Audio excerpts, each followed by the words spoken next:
اكسلانس، ايه الاحسن، المكن المتربن ولا مكن التنفس الطبيعي؟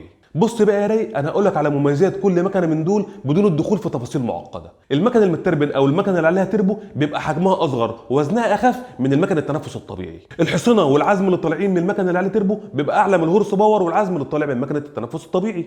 استهلاك البنزين في مكن التنفس الطبيعي بيبقى افضل من المكن اللي عليه تربو، وده في حاله انك مش على طول طارش رجليك على دواسه البنزين والتوربينه شغاله باستمرار ما بتفصلش. تكلفه قطع الغيار والصيانه والتصليح، المكنه التربو بتبقى مكنه معقده وقطع غيارها كتير واجزائها كتير، فتكلفه صيانتها وتصليحها اغلى بكتير من مكن التنفس الطبيعي. عندك مثلا التربو ده لوحده لو باظ بفلوسه تقدر تجيب مكنه تنفس طبيعي لعربيه ثانيه. عندك بقى في حته الاعتماديه، مكن التنفس الطبيعي هو الاكثر اعتماديه من المكن اللي عليه تربو. ليه؟ عشان المكن التنفس الطبيعي بيستحمل سوء الاستخدام واهمال الصيانات. يعني ايه يا باشا؟ يعني انت مثلا راجل مهمل بتروح للراجل بتاع الزيت، حط لي يا باشا انضف زيت عندك وتدور وتمشي.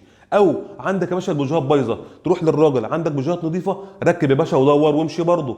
او اربط الميه خلصت فتروح داخل على الحنفيه او داخل على ميه التكييف ومزود ومعبي ريداتير. فكل ده مكن التنفس الطبيعي بيستحمله الى حد ما، وهو مش صح طبعا، بس مكن التنفس الطبيعي بيستحمله واموره ماشيه بيه ومفيش من وراه اي مشاكل. انما المكن المتربن مش اي نوع زيت يتحط له ومش اي بوجيهات تتحط له ومش اي ميه تتحط له، لازم الصيانات تبقى على الشعره، عشان لو اهملت في الصيانات او اتغابت على العربيه في المعامله يا هتجيب منك تربو يا هتجيب منك مكنه. فانت لو راجل بتاع صيانات وماشي بالورقه والقلم يبقى المكن التربو الافضل لك. لو انت راجل مهمل وعلى الله حكايتك وسواق طاره بتمشي وتدور وتسوق على طول يبقى المكن التنفس الطبيعي هو الافضل ليك.